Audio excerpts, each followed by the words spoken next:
Hey everyone, sorry for cutting my video short yesterday. My memory was chock-a-block, so I had to delete some videos and things because I'm only using my phone at the moment and the data on the phone for this.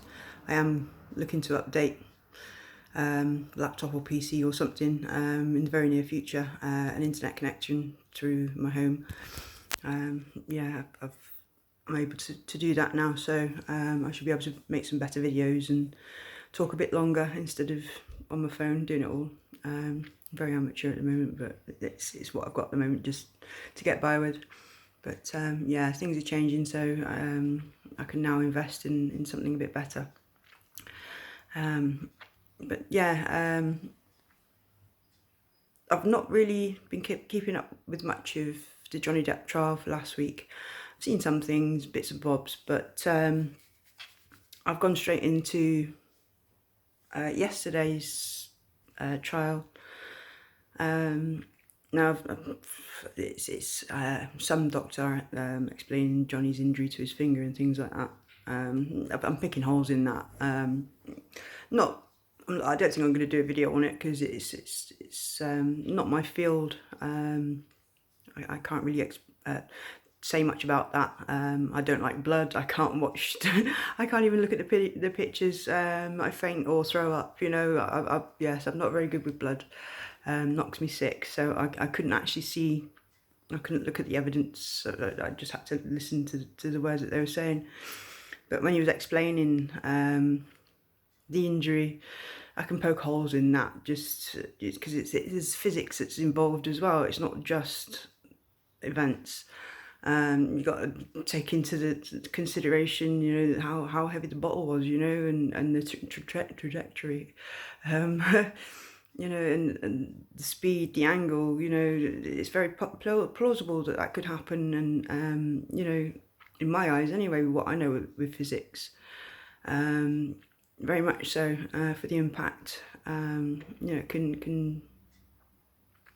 yeah, it's highly likely, you know, even though this doctor's saying no, it wasn't caused by that, but he's not seen a lot of the evidence either. He had no idea of the crime scene, you know, the forensics of it, you know, when you put all that together, you know, it speaks louder than what any doctor can say of an impact, you know, an impact wound or a crush wound. You know, it's, yeah, poking holes in that. But now there's a very knowledgeable, intimate partner, somebody that knows about intimate partner violence, a psychiatrist or whatever. And I will be making videos on this because this is sort of things that I've had to learn through domestic violence and abuse, what to recognise and things like that. Now, straight away, I don't know if what it's like with the beliefs over in America and that, to do with domestic violence and intimate partner violence. I have to keep looking down for what it says because it's all different in different countries. But just straight away, he's singling out. I'm sure he just said woman. You know, women go through this. You know, what about men? Men go through this too. You know, it's not just a one-sided thing. I think I've seen something else about America. It's more, it's only a man can do this to a woman, and women aren't capable of doing this. Oh no, that's not the truth. Women are very, very, very capable of doing this. I witnessed it myself. I still witness it now in relationships, outside of my own spectrum, outside my own reality. Friends, families, friends, and things like that. You know, even media. You know, you see it everywhere. He's putting bias into it straight away, and when you're at that top of your game, you can't put bias into it. Not at all. You know, he's saying all this, he's done this, that and the other, and he's got this whatever qualification, he teaches this, that and the other, studies this, that and the other. If he was up to date with the studies from around the world, not just in America, he wouldn't be saying that. He would be involving the two parties, not just a man, you know, singling out a man to be the violent one in a relationship. No, that's not true at all. Yeah, and I'll be I'll be playing the video in a minute, and posting about it. But yeah, I'm cheating. I'm jumping straight into this week's trials and leaving the rest of the lesson next week, last week's. Just at the moment, because I feel it's quite relevant with things that are being explained, especially for what my channel's all about anyway, the domestic violence, the psychology behind things, and the manipulation. And I've not watched all of this yet, but I'll be picking out parts as I go along. So yeah, stay tuned, and I hope you find them interesting, and maybe even relatable into your own relationships. And you know, and if you are sadly in one of these relationships, I really do hope that you find the strength, and these videos give you the strength to get out of it, because it doesn't get better. It doesn't. It just escalates and escalates and escalates until you move away. You have to physically move yourself away from these people, because any sort of interaction within your life, they will try to destroy you, try to cause chaos between you, your friends, your family, you know. They try and single you out again. It's called hoovering. You know, they'll leave you alone for a while, but they'll soon come back in again, you know, just to test the waters, to try again, to see, you know, oh, I'll put a toe in, let's see how they react to that.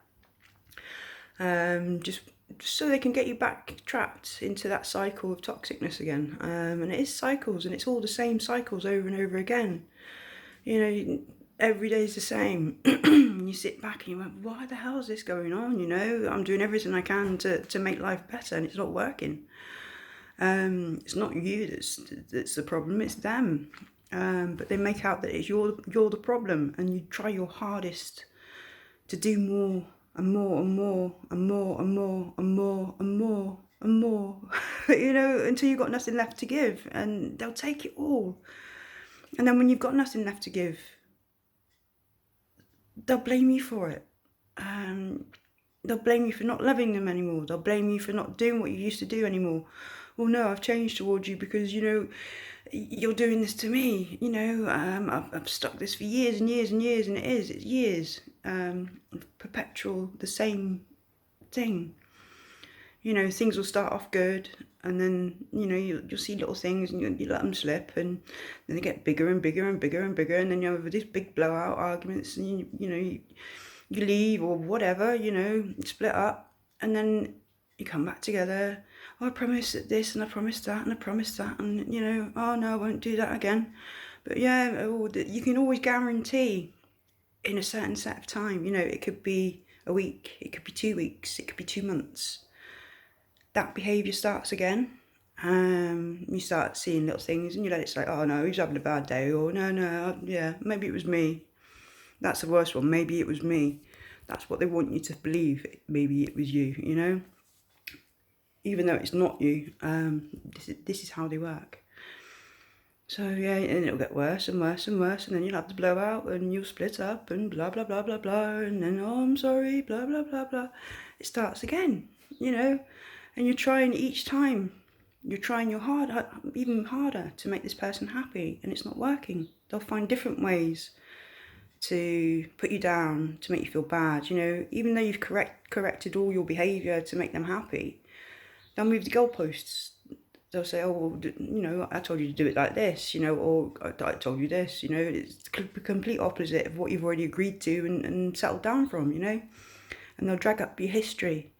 Old arguments. Oh, well, you did this to me, you did that to me. I mean, my gran, you know, she still calls me a thief and a liar. I stole money from them when I was 14, 15.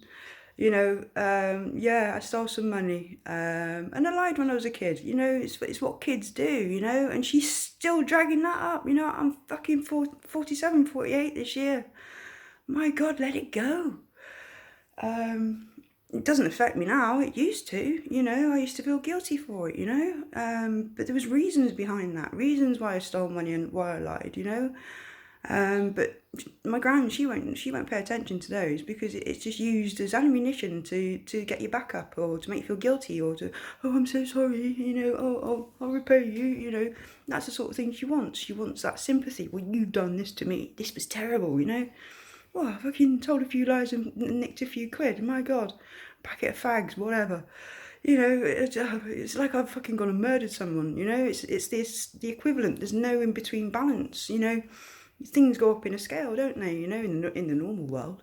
Oh, pussycat behind me. Safi. Meow. Hello. Yeah, in the normal world, you know, there's a scale. Everybody's on a different level of learning, or, you know, in their lives, you know, nobody's at the same level. But yeah, no, it boggles my mind. But it's things like that you need to pay attention to, how they manipulate, and just try and pull on your heartstrings and things like that, make you feel guilty. Guilt trips, that's the biggest guilt trip. Oh, you've hurt me, you've hurt me. You've not hurt them at all. Not at all. They're just angry that they're losing control of you, and this is their tactic to get you back. And it's exactly the thing that Amber's doing with Johnny, you know. She's playing the victim. They do. And they'll use everything bad about you, or what they perceive as bad, or what you perceive as bad about yourself, you know, taking drugs and things like that. You know, it's a coping mechanism. It's not because I wanted to take drugs. I did get addicted to them, you know. It was an escape, same as the alcohol, you know. And when you're under constant bombardment from all these, from the toxic behaviour,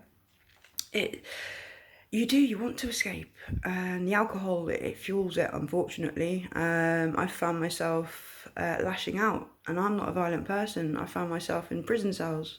Well, police cells or prison cells. I've not been locked up for any amount of time. It's just been overnight while I've calmed down. And even though I should have been taken to, assessed by a mental health doctor and taken to psychiatric ward, you know, that would have been the normal procedure. But no, because I don't know why, but I've had experiences where I've been put in a prison cell, locked up for the night.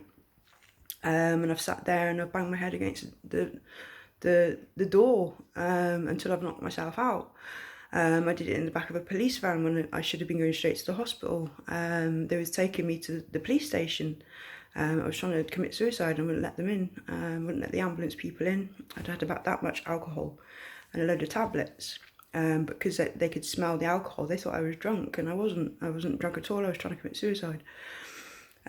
So we was on the way to the police station, and I'm locked up in the back with these handcuffs on. It's like a plastic cage with a metal structure on the outside, and these metal rivets. And I just know metal rivets, hard surface. It's the only hard surface. I'm not going to do anything serious on a bit of plastic.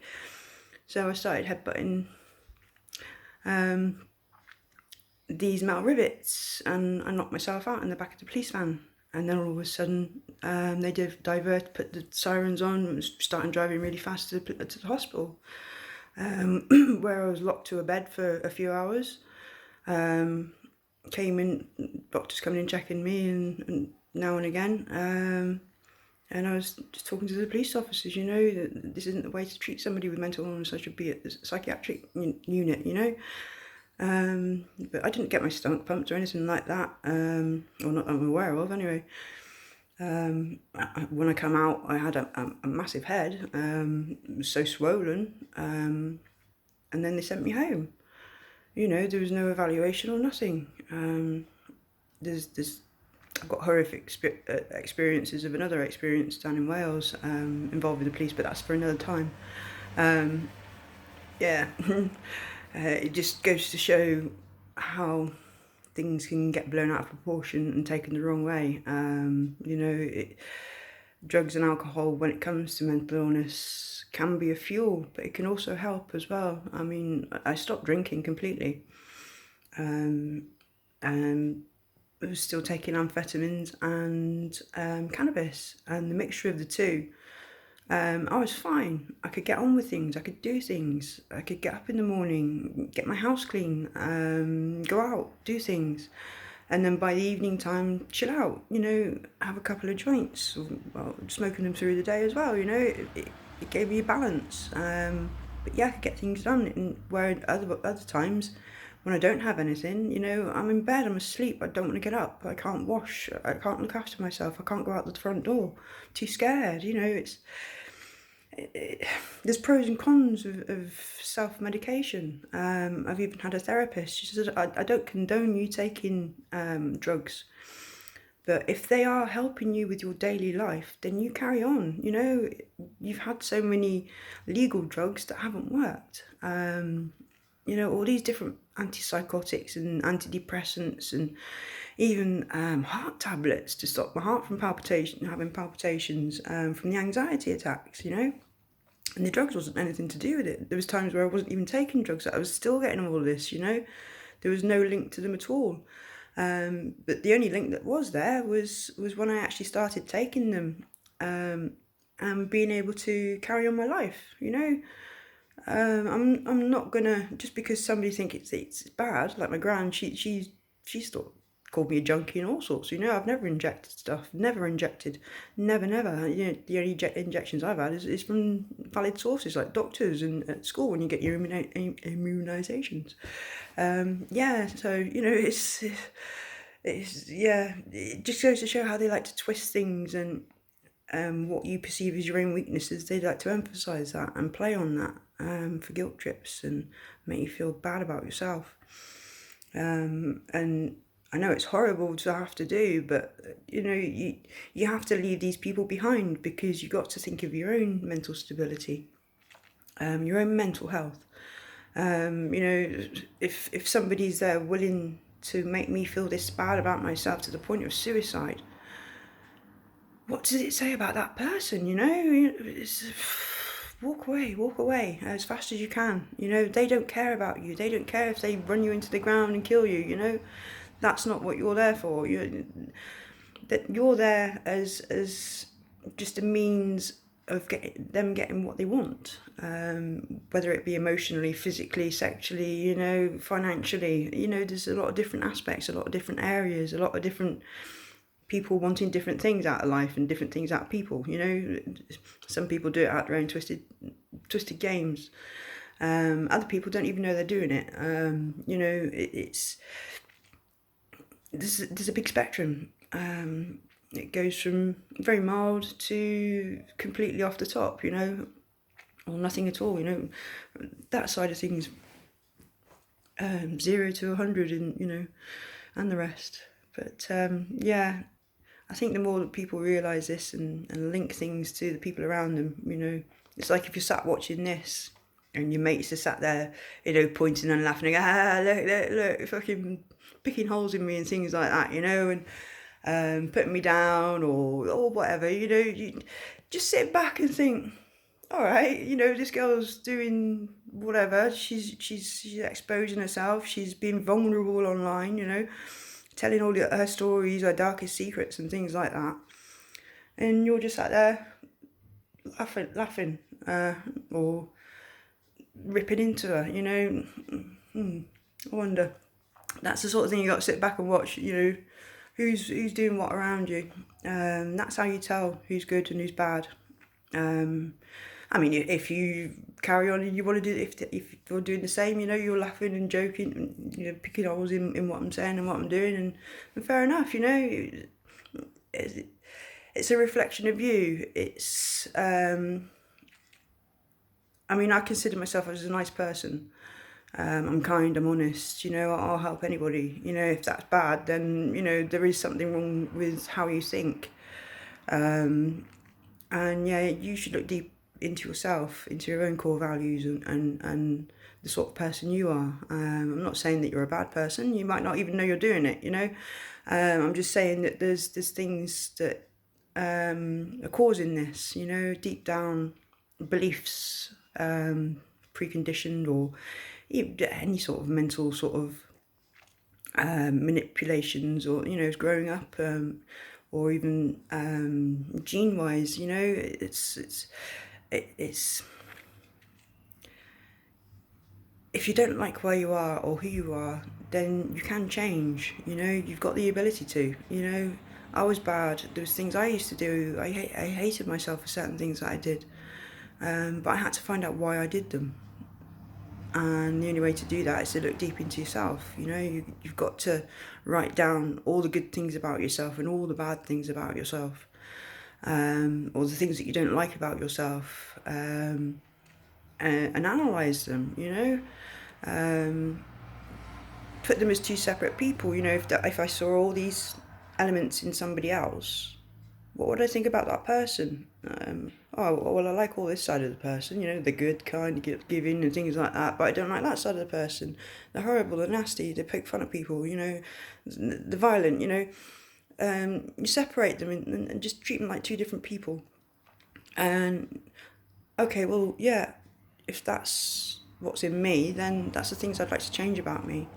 But also, oh wow, that's all the good stuff that's in this person, and I like that in that person. That's in me as well. These are all my features.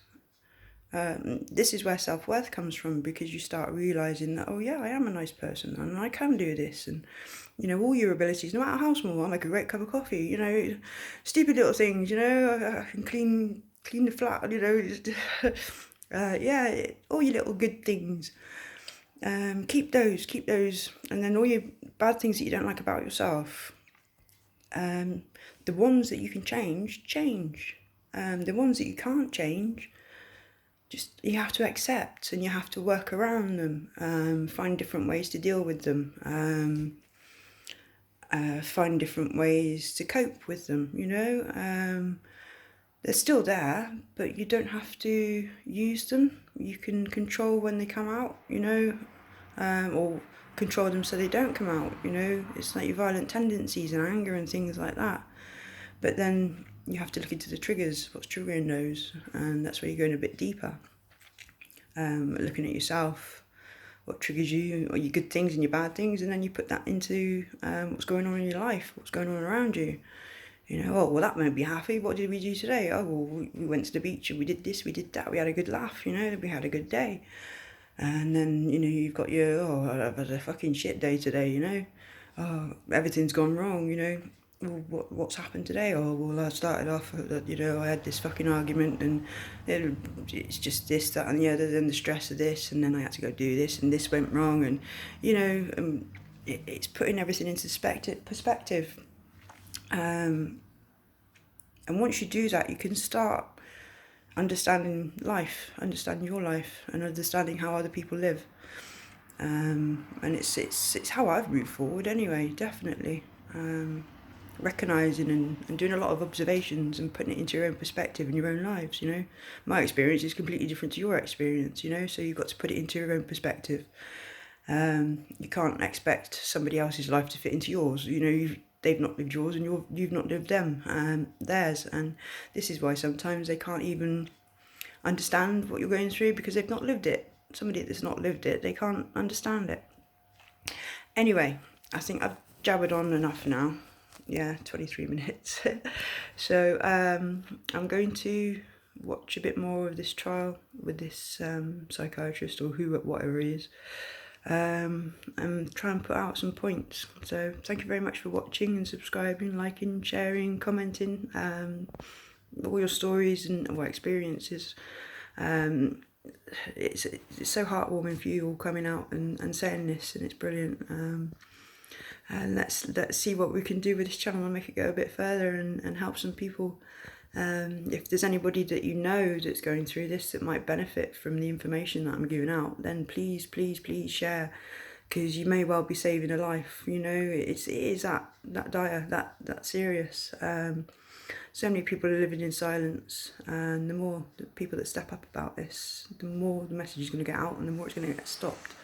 So yeah, please share with anybody that you think might benefit from this. I won't say narcissists, because they have problems recognising their own problems. Like, you know, some people will never recognise the harm that they do to others, and the people that they are. They'll just keep saying it's everybody else.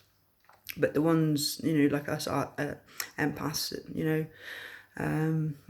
we're targets by these, you know, we are targeted by them just for our kindness, and it needs to stop, and we need to be aware. So thank you very much, and share. Bye bye.